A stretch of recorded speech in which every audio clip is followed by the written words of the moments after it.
எல்லாருக்கும் வணக்கங்க. உங்கள் எல்லாரையும் 666 மந்த்ரா யூடியூப் சேனல் வாயிலாக மறுபடியும் சந்திக்கிறதுல எனக்கு ரொம்ப ரொம்ப சந்தோஷம். தொடர்ந்து நம்மளுடைய சேனல் வாயிலாக ஆன்மீகம் சார்ந்த எண்ணற்ற பதிவுகளை பதிவேற்றம் செய்து கொண்டிருக்கிறோம். அந்த வகையில் இன்னைக்கு நாம் பார்க்கக்கூடிய ஆன்மீக தகவல் என்ன அப்படின்னு கேட்டால், விரும்பியதையெல்லாம் உங்களுடைய கைக்கு கொண்டு வரும் மகத்தான அரச இலை தீபத்தை பற்றி இந்த வீடியோவில் நாம் பார்க்க போகிறோம்.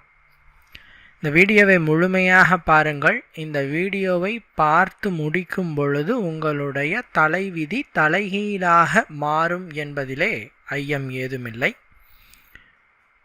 பொதுவாக தெய்வீக வஸ்துக்கள் என்று சில பொருட்களை நாம் சொல்லுவோம். உதாரணத்துக்கு மஞ்சள்,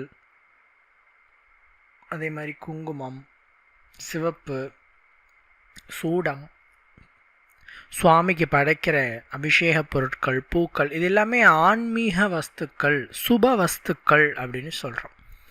எல்லாத்துலேயுமே இருக்குது.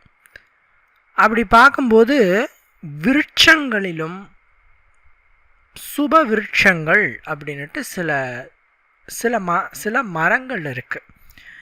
வேப்ப மரம், அரச மரம், துளசி, நெல்லி மரம், இதெல்லாம் ஒரு உதாரணத்துக்கு சொன்னேன். இந்த மாதிரி ஏகப்பட்ட மரங்கள் சுப விருட்சங்களாகவும் தெய்வீக அம்சம் கொண்ட தெய்வம் குடியிருக்கும் மரங்களாக இவைகள் சொல்லப்படுகிறது.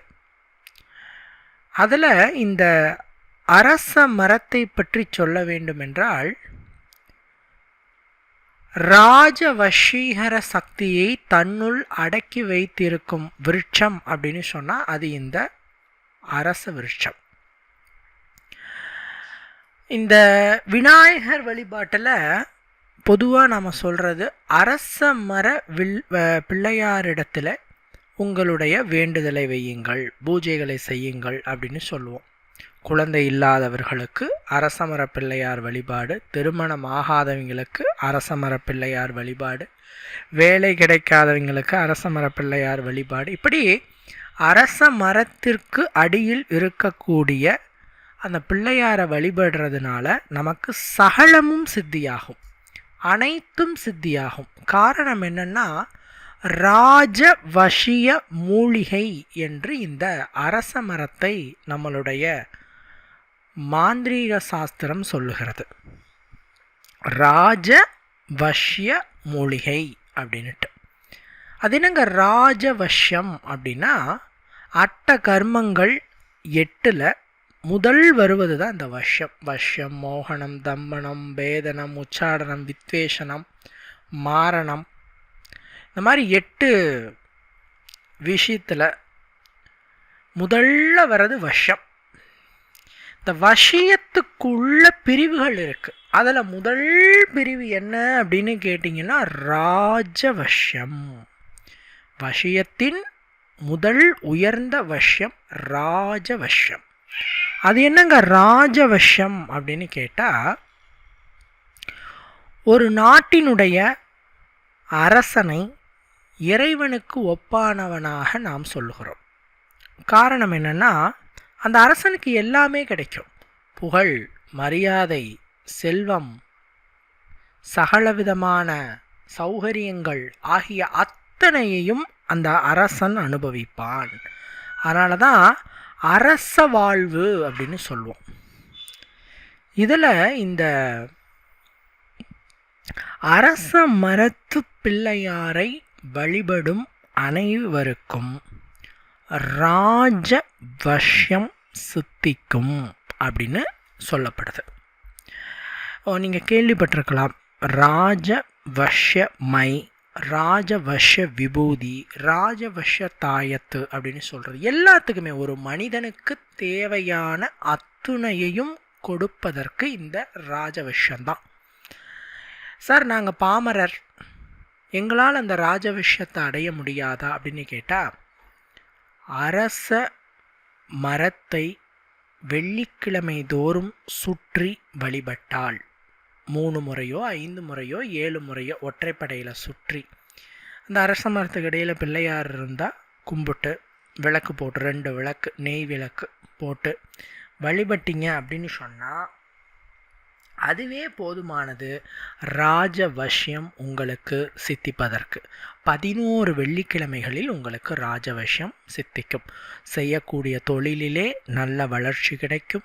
திருமணமாகாதவர்களுக்கு தோஷங்களால் எங்களுக்கு ரொம்ப நாள் கல்யாணம் ஆகலை சுவாமி, உதாரணத்துக்கு நாகதோஷம், செவ்வாய் தோஷம், ஸ்கலத்திர தோஷம், பூர்வ புண்ணிய தோஷம், குலதெய்வ சாபம், இந்த மாதிரி எத்தனையோ தோஷங்கள்னால திருமண தடை இருக்குது, தொழிலில் தடை இருக்குது, ஜாதகத்தில் 10ஆம் இடம் வலுவிழந்து இருந்தாலோ, ஜாதகத்தில் 6ஆம் இடம் வலுவிழந்து இருந்தாலோ, சுய தொழில் மற்றும் மற்றவர்களுக்கு கீழே வேலை செய்கிற தொழில்கள் இது எல்லாமே அடி வாங்கும்.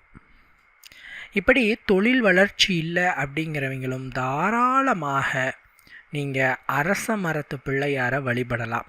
அப்படி என்னங்க இருக்குது இந்த அரச மரத்தில்? அடுத்த கேள்வி. இந்த அரச மரம் என்பது ஒரு தெய்வீக விருட்சம்.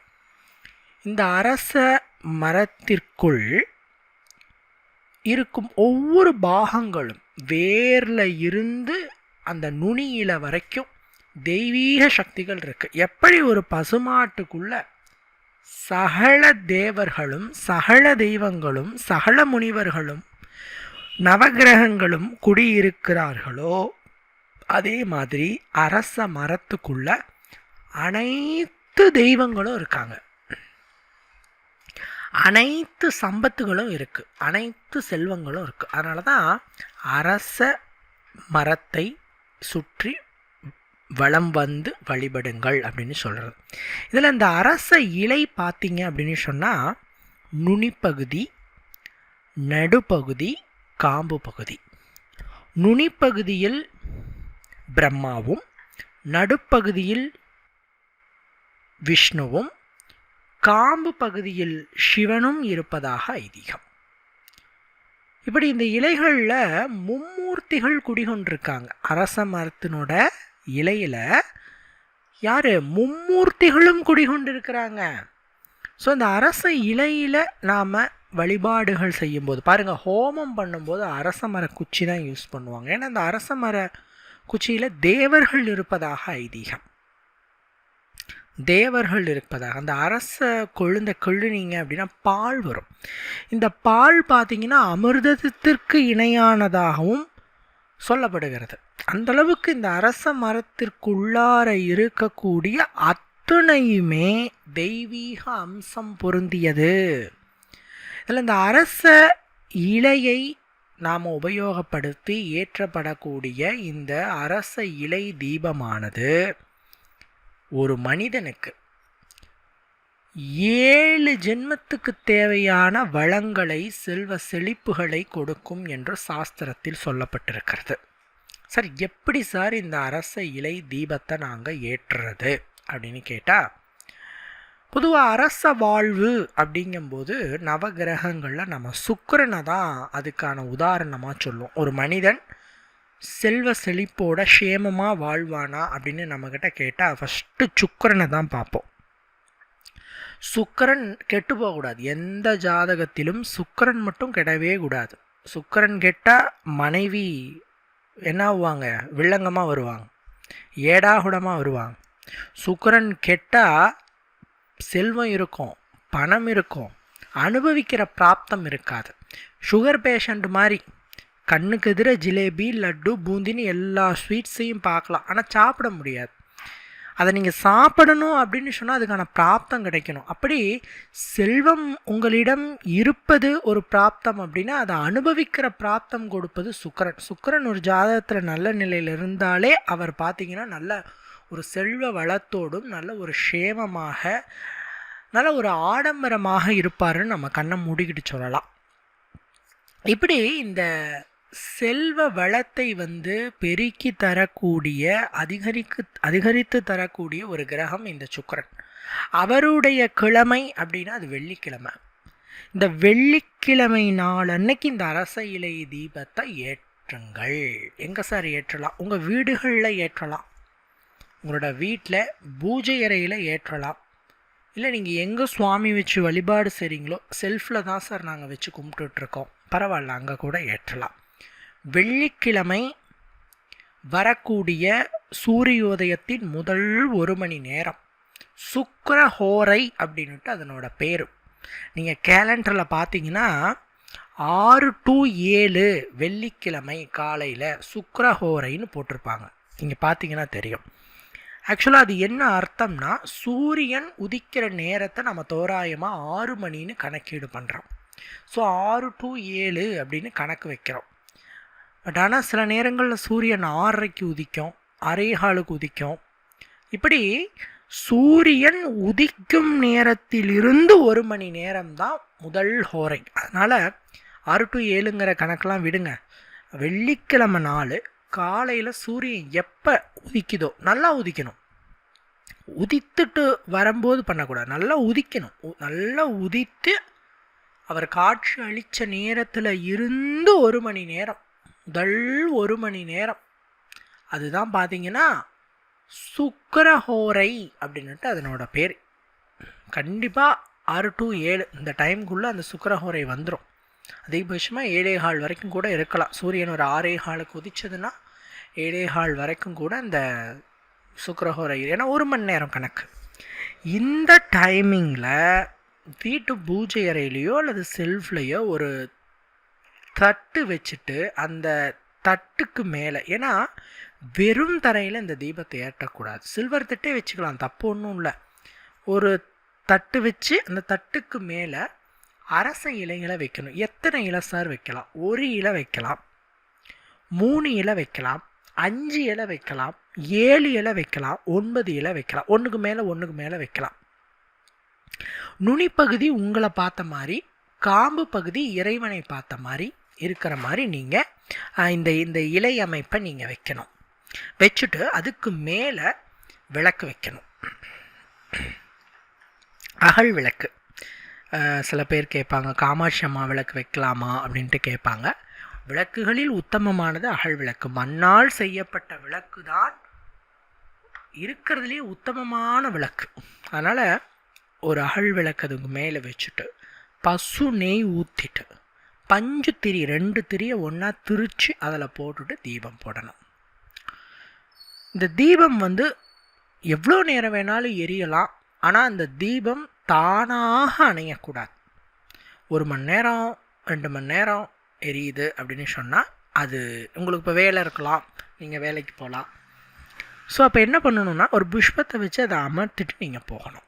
எப்பயுமே வீடுகளில் தீபம் ஏற்றுறச்சே இந்த தவறை நிறைய பேர் பண்ணுறீங்க.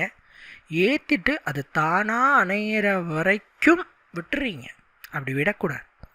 தீபம் என்றும் தானாக அணையக்கூடாது, நாம் தான் அமர்த்தணும். இப்படி நீங்கள் அமர்த்திட்டு நீங்கள் போயிடலாம். இதுக்கு பேர் தான் அரச இலை தீபம்ட்டு.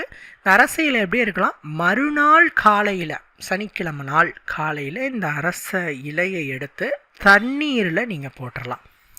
அதாவது பார்த்திங்கன்னா, தண்ணி அப்படிங்கிற பட்சத்தில் குளத்துலையோ ஆற்றுலையோ கிணத்துலையோ போட்டுடலாம். சார் எங்கள் வீட்டு பக்கம் நீர்நிலைகள் இல்லை சார், நாங்கள் என்ன சார் பண்ணலாம், கால் மிதிப்படாத பூச்செடிக்கடியில் நீங்கள் போட்டுடலாம், எந்த தப்பும் இல்லை.